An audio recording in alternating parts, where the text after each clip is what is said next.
Brummer stealing home. He is saved. That's a winner.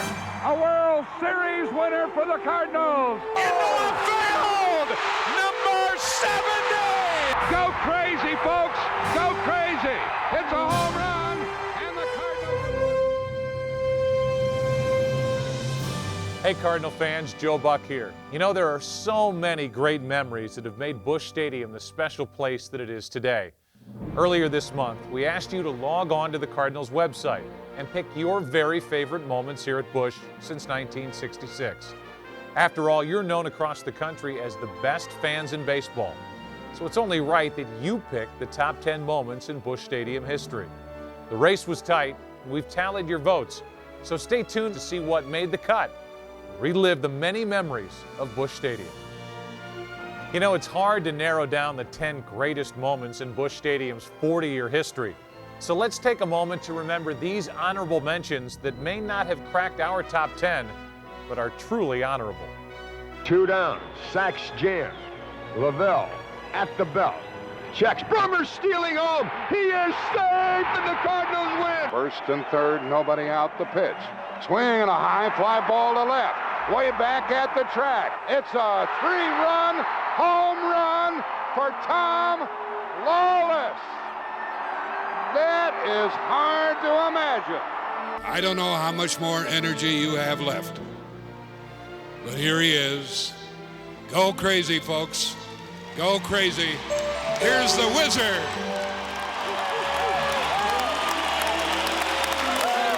Here's the pitch from Porsche to Boa. A swing and a ground ball to third. Reach has it. Throws. No-hitter. Oh! And Porsche has won his 3rd game of the year, and he is mobbed by his teammates. Don't hurt him. 2 men out. The pitch coming. A swing and a miss. He struck him out. And that's 3,000 for Bob Gibson, who gets a standing ovation here at Busch Stadium.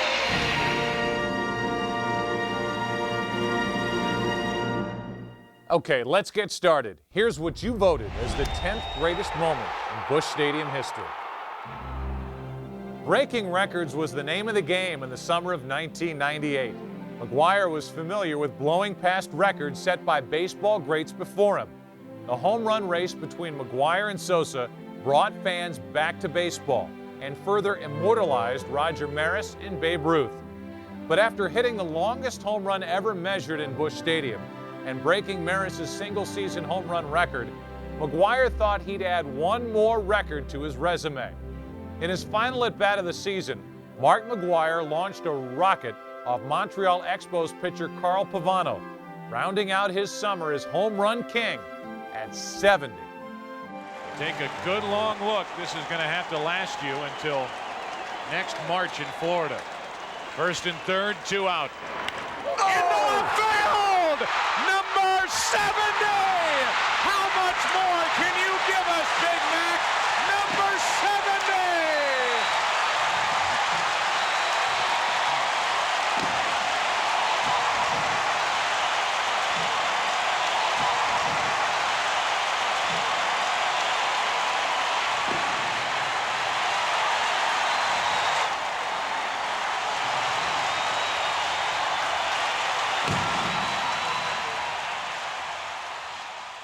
We're on our way. Moment number 9 at Busch Stadium. Cardinals outfielder Lou Brock was known for his speed. Many people forget that he was a formidable hitter as well. In 1979, his final season, he hit .304, an impressive number for any player, much less one 18 years into his career. On August 13th of that year, Brock collected his 3,000th career hit against the Chicago Cubs, the team that had traded him 15 years earlier for pitcher Ernie Broglio. The 2-2 pitch. Breaking ball. Hit off the pitcher. To the third baseman. No play. Base hit. 3,000 for Lou Brock. It's so typical of the man, Jack. He's knocked down on the pitch before, and then he turns around and hits a line drive off the pitcher that knocked him down. Pandemonium here at the ballpark.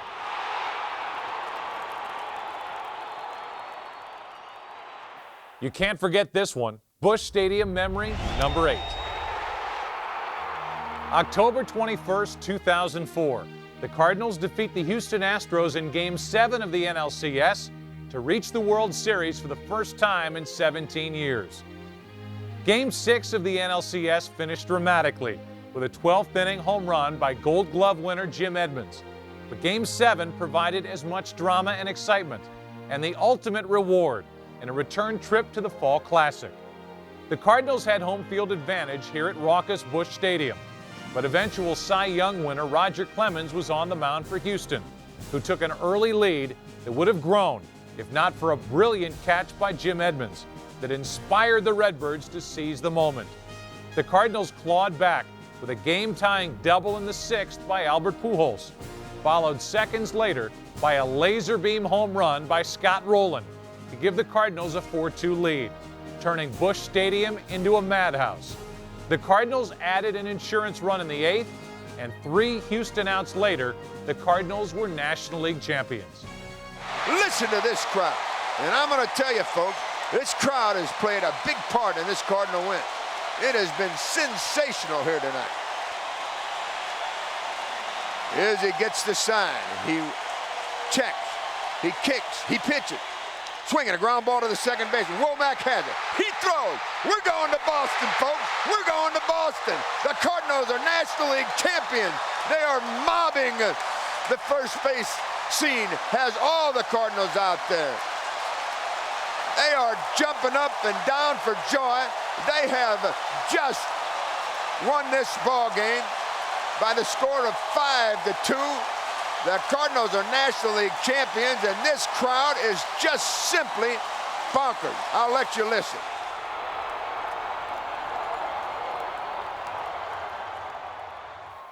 This is one of my favorites, lucky number 7.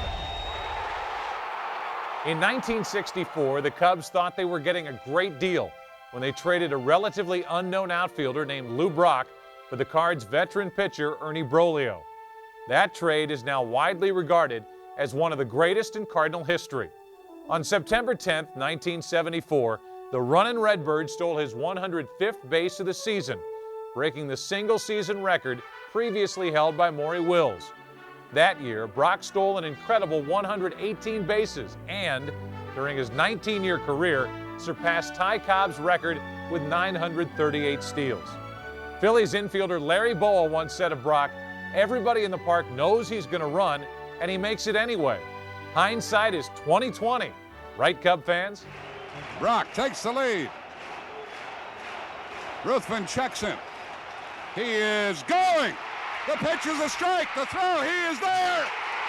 He did it. 105 for Lou Brock.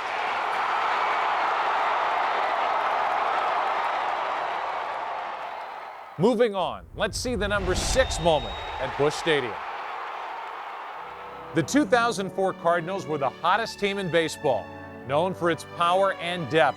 There was never a shortage of spectacular moments, especially in the postseason, and in particular during Game 6 of the NLCS.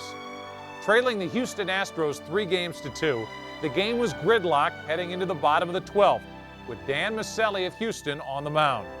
That's when Jim Edmonds stepped to the plate and gave everyone in St. Louis something to do the following night by sending a rocket over the right field boards, giving the Cardinals a 6-4 victory over the Astros and forcing a Game 7 against Roger Clemens the next night. They've stranded 10 on the bases. The Astros have left 8. We're in the bottom of the 12th. The pitch. Swing, a long one. We are going to game number 7, a game-winning home run.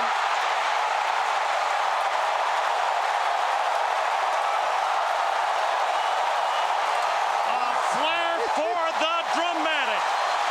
Here comes Edmonds to the plate. They greet him there. A game-winning home run, and we will see you tomorrow night.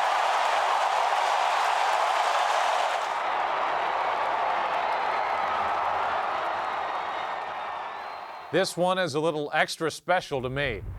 Here's the number 5 moment in Busch Stadium history. The terrorist attacks of September 11, 2001 were the deadliest ever seen on American soil. We were in a state of shock, frozen, unsure how to move forward with everyday life. On September 17th, my dad read a poem he authored called For America. As the voice of the Cardinals for 42 years, he was there for all the most important moments in Busch Stadium, but none more important than announcing America needed to return to baseball, to celebrate the day as only America can. With his heartwarming and sentimental poem, St. Louis and baseball fans across the country were inspired to enjoy our favorite pastime. I would like to read a poem which I have written for this occasion, after which there will be a special 21-gun fireworks salute.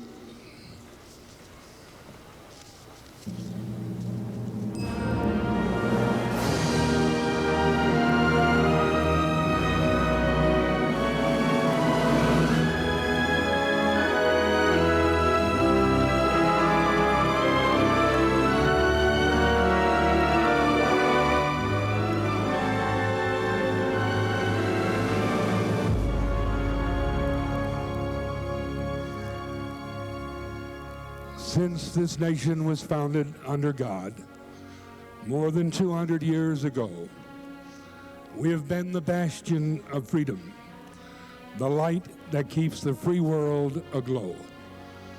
We do not covet the possessions of others. We are blessed with the bounty we share.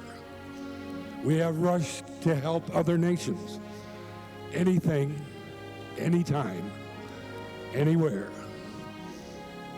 War is just not our nature. We won't start, but we will end the fight. If we are involved, we shall be resolved to protect what we know is right. We have been challenged by a cowardly foe who strikes and then hides from our view. With one voice we say, we have no choice today. There is only one thing to do. Everyone is saying the same thing and praying that we end these senseless moments we are living. As our fathers did before, we shall win this unwanted war, and our children will enjoy the future we'll be giving.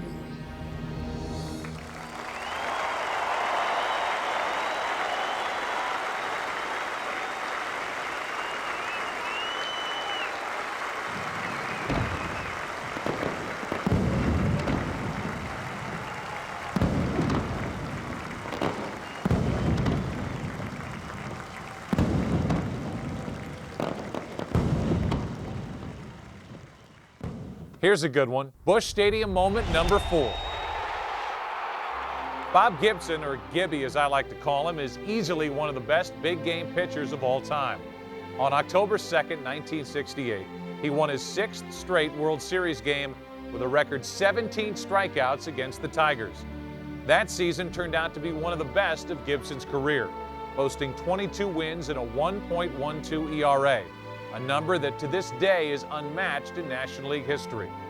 Though the Cardinals didn't capture the World Championship title that year, number 45 brought home baseball's coveted Cy Young and MVP awards. Here's Willie Horton now, and he could end it all now with the most dramatic of flourishes. He got it! Struck him out! Look at the scene on the field. McCarver, the first one. Now his infielders all over him. A new world's record of 17 strikeouts in one game.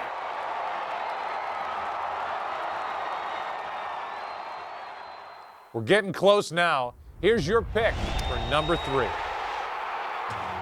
In 1982, the Milwaukee Brewers came out of nowhere to capture the American League pennant, leading them to a World Series showdown against the Cardinals. Milwaukee shut the Cardinals down during Game 1 here at Busch, but the Cardinals battled back to take Games 2 and 3. Thanks to names like Darryl Porter, Bruce Sutter, and Willie McGee, the series culminated in St. Louis with Game 7, October 20th. Down 3-1 in the 6th, Keith Hernandez tied the game with a single, and George Hendrick provided the base hit that gave the Cardinals the lead. In the 8th, Darrell Porter and Steve Braun drove home a couple of insurance runs that ultimately led the Cardinals to their first World Series championship since 1967. I gotta say, guys, powder blue was your color. The first two have been retired. Gorman Thomas has proven to be a tough customer. Suter from the belt to the plate. A swing and a miss, and that's a winner. That's a winner. A World Series winner for the Cardinals. Porter throws his mask into the air. The players converge around the mound. The police arrive on the scene.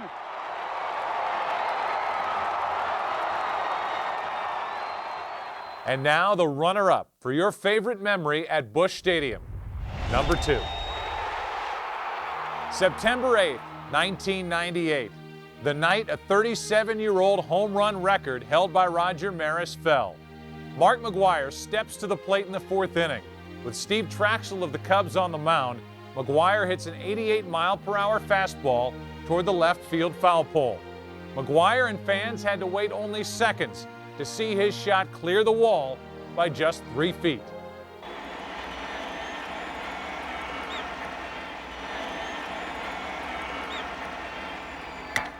Down the left field line, is it enough? Gone! There it is! 62! Touch first, Mark. You are the new single-season home run king.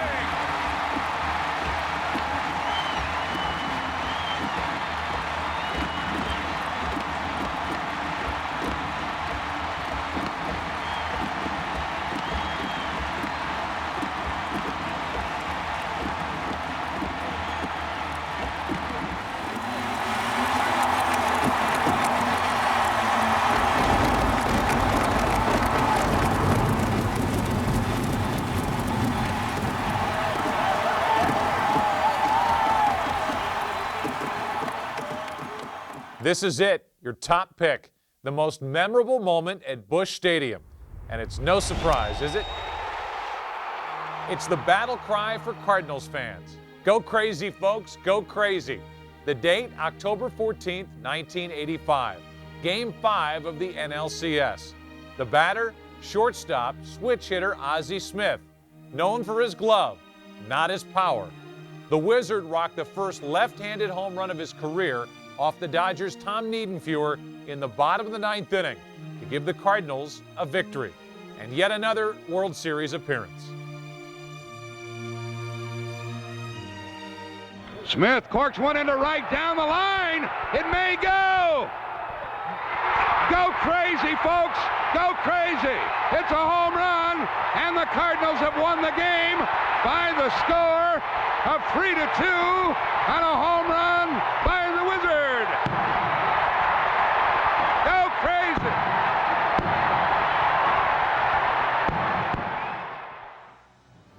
Well, that wraps it up. The 10 greatest moments in Busch Stadium history.